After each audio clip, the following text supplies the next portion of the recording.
Hello दोस्तों, आपका स्वागत है जियो एकेडमी में। डॉक्टर हर सिंह गौर विश्वविद्यालय सागर मध्य प्रदेश, जो कि सेंट्रल यूनिवर्सिटी है, यहाँ पे पीएचडी 2022 एडमिशन के लिए फॉर्म आ चुका है। आप ऑफिशियल वेबसाइट पे जाकर के देख सकते हो। मैं आप सभी को पीडीएफ प्रोवाइड नहीं करा पाऊँगी, वैसे भी आप सभी को पता है।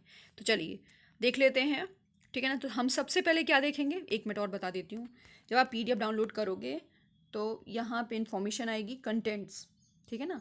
इसमें पेज नंबर दिया गया है और जो भी आपको इन्फॉर्मेशन चाहिए, से इंटरनेट टेस्ट की फ़ीस कितनी रहेगी, ठीक है ना, किस पेज में है, सारी इन्फॉर्मेशन कंटेंट्स के अंतर्गत मिल जाएगा आपको। इम्पॉर्टेंट डेट्स, ठीक है ना, और इंट्रेंस टेस्ट सेंटर, ये सारी इन्फॉर्मेशन है इसमें।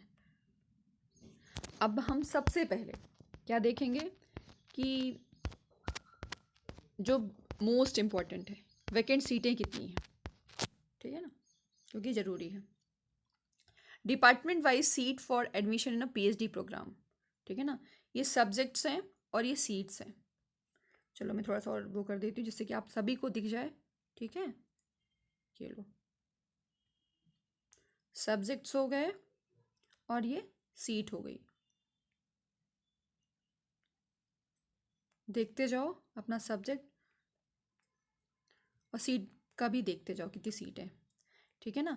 और यूनिवर्सिटी में इंक्रीज और decrease of seats mention above, है ना, मतलब इंक्रीज भी हो सकती है सीट और कम भी हो सकते हैं। और अब हम देखेंगे, एक और देख लेते हैं listing, category wise reserve of seat in a PhD programme, है ना। यदि आप यूआर से बिलोंग करते हैं तो आपके सब्जेक्ट में कितनी सीटें अवेलेबल हैं। एससी से बिलोंग करते हो तो कितनी सीटें अवेलेबल हैं, एसटी से बिलोंग करते हो तो कितनी सीटें अवेलेबल हैं, इसमें ये मेंशन किया गया है, ठीक है ना। ओबीसी, ओबीसी का भी दिया है और ईडब्ल्यूएस पीडब्ल्यूडी का दिया गया है। चलो, आपका सब्जेक्ट रहा और कोड रहा, एंट्रेंस टेस्ट कोड ये रहा, ठीक है ना। कितने सीटें हैं, टोटल सीटें कितने हैं, यूआर की कितनी हैं, ये सारा कुछ दिया गया है। यदि आपके इसमें जीरो शो हो रहा है तो मत भरना फॉर्म। हाँ, यदि आप फिर जनरल में कंसीडर किए जाओगे, फॉर्म तो मेरे हिसाब से सभी को भरना चाहिए, है ना। इतनी कम सीटों को देख करके ये नहीं सोचना चाहिए कि यार इतनी कम है, हमारा होगा कि नहीं होगा। यार हमने स्टडी करी है, क्यों नहीं होगा हमारा। हर चांस हमें नहीं छोड़ना है, सभी को ट्राई करना है, क्योंकि 1000 बड़ी बात नहीं है। 2500 आप बरकतुल्लाह यूनिवर्सिटी को दे सकते हो तो ये 1000 की बात है, ठीक है। तो अपने सब्जेक्ट्स में देख लो। अब हम चलेंगे, क्या क्या देखेंगे, हाँ पीएचडी एंट्रेंस टेस्ट देख लेते हैं। नहीं नहीं नहीं, पहले हम देख लेते हैं कि डेट क्या क्या है इसकी। देखो, स्टार्टिंग डेट है एप्लीकेशन की 7 जुलाई से लेकर 3 अगस्त तक, है ना। तब तक आप फॉर्म भर सकते हो। 4 से 6 अगस्त तक आप एडिट कर सकते हो, है ना। डेट ऑफ एंट्रेंस टेस्ट 11 सितंबर को है, ये ना 14 को है आंसर की जारी कर दी जाएगी। यदि आपको ऑब्जेक्शन लगाना है तो 17 तक ऑब्जेक्शन लगा सकते हो और फिर आपका रिजल्ट आ जाएगा, है ना। चलो, और रिजल्ट आ जाएगा, कब आ जाएगा, 5 को। फिर इंटरव्यू की डेट कब आएगी, 17 से लेकर 29 अक्टूबर तक की डेट रहेगी। 5 अक्टूबर तक आपका रिजल्ट आ जाएगा फाइनल, ठीक है ना। और फिर पीएचडी इंटरव्यू 17 से लेकर के 29 अक्टूबर तक आपका इंटरव्यू होगा, ठीक है ना। फिर आपका फाइनल रिजल्ट कब आएगा, नवंबर में, है ना। ये जो शेड्यूल दिए गए हैं ये 19-20 भी हो सकते हैं, मतलब इधर इधर उधर भी हो सकते हैं। ये है कि इसी टाइम पे होगा, ठीक है। चलो, अब हम देख लेते हैं क्या ये हो गया है, हाँ। जब एग्ज़ाम जो होगा, एग्ज़ाम शेड्यूल जो होगा 11 सितंबर को 8 से 10, कौन कौन सब्जेक्ट्स का होगा ये आप देख सकते हैं, ठीक है ना। 11 सितंबर 12 से 2 PM कौन सब्जेक्ट्स का होगा, सारे सब्जेक्ट्स नेम दिए गए हैं। और 11 सितंबर को ही 4 से 6 PM तक किस किस सब्जेक्ट का होगा, ये सारी इन्फॉर्मेशन इसमें दी गई है, तो आप लोग देख लेना। अब हम क्या कर लेते हैं, इंट्रेंस टेस्ट का फीस देख लेते हैं कितनी फ़ीस है, ठीक है ना। फीस देख लेते हैं, 1 मिनट कहाँ गया,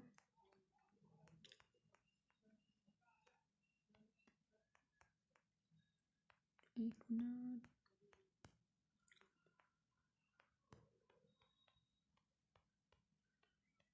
हम्म हम्म ये देखिए 1,000 रुपये है EWS के लिए, OBC के लिए और UR के लिए 1,000 रुपये आपको पेमेंट करना पड़ेगा। दूसरा जो SC ST या है वो 500 रुपये करेंगे, है ना। PWD के लिए भी 500 रुपये ही है। जो लोग भी एग्जेम्प्टेड हैं वो सीधे अपीयर होंगे कहाँ, उसमें इंटरव्यू में।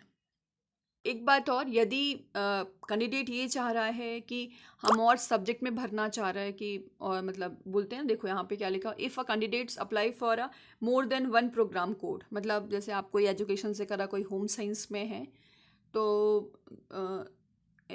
एडिशनल फीस कितनी लगेगी, 500 अनरिजर्व EWS और OBC के लिए, है ना, एडिशनल फ़ीस। और जो SC ST रहेंगे उनके 250 रुपये फ़ीस रहेगी, ठीक है। और PWD के लिए नील रहेगी, कुछ नहीं देना पड़ेगा। चलो, मतलब जैसे बोलते हैं ना, कोई कोई होम साइंस भी लिया हुआ है, फिर उसके साथ सोच रहा है कि हम एजुकेशन से भी PhD कर लें, तो 2 को भी आप फॉर्म भर सकते हैं, 2 के लिए। तो उसके लिए एक्स्ट्रा कितना लगेगा, OBC के लिए 500 रुपये और अनरिजर्व के लिए भी, EWS के लिए भी, ठीक है ना, 250 रुपये, SC ST के लिए, PWD के लिए नील। चलो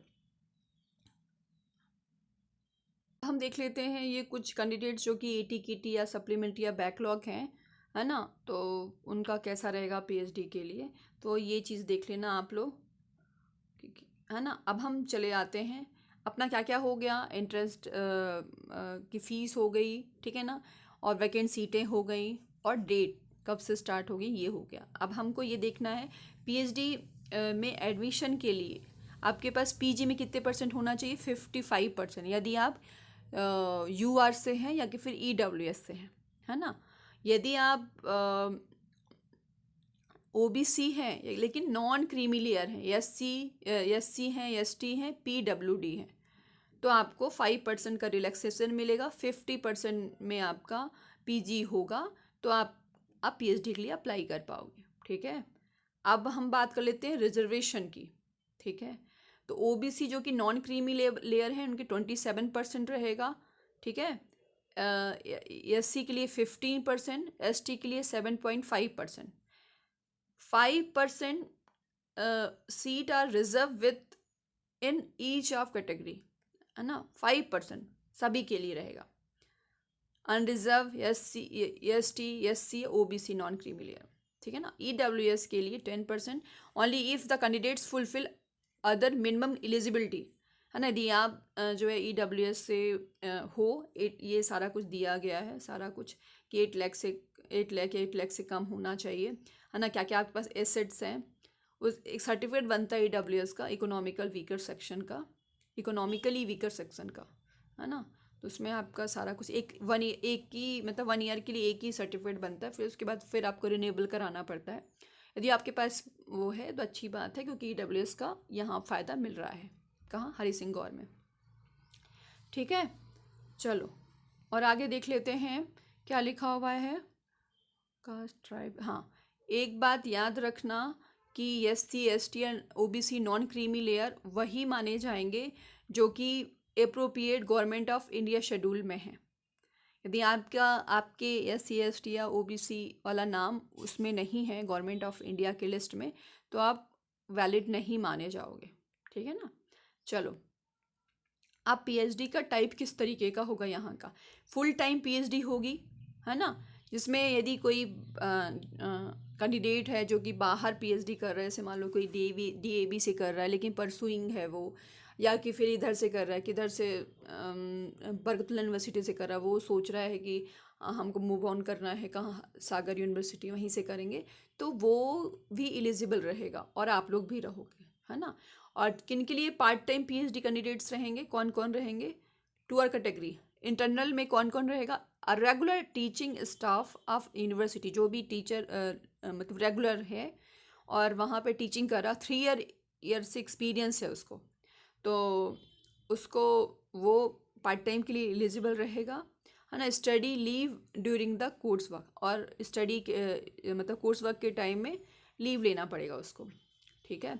और दूसरा जो पार्ट टाइम कैंडिडेट्स रहेगा this category included person working in a higher education, कोई हायर एजुकेशन में मतलब वर्किंग है, रिसर्च इंस्टीट्यूशन में वर्क कर रहा है, तो उसको भी पार्ट टाइम कैंडिडेट्स में मतलब पार्ट टाइम पीएचडी में एडमिशन ले सकता है, जो कि एक्सटर्नल कहलाएगा, ठीक है ना। कहीं भी कर रहा हो, हायर एजुकेशन में कर रहा हो काम, या किसी रिसर्च इंस्टीट्यूशन में काम कर रहा हो, तो उसको भी इन चीज़ों का फ़ायदा मिलेगा। अब चलो, अब हम देख लेते हैं एंट्रेंस टेस्ट 2 पार्ट्स में होगा। पार्ट ए में जो कि रिसर्च मेथोडोलॉजी रहेगी, ठीक है ना, और ये सारी इन्फॉर्मेशन दी गई है।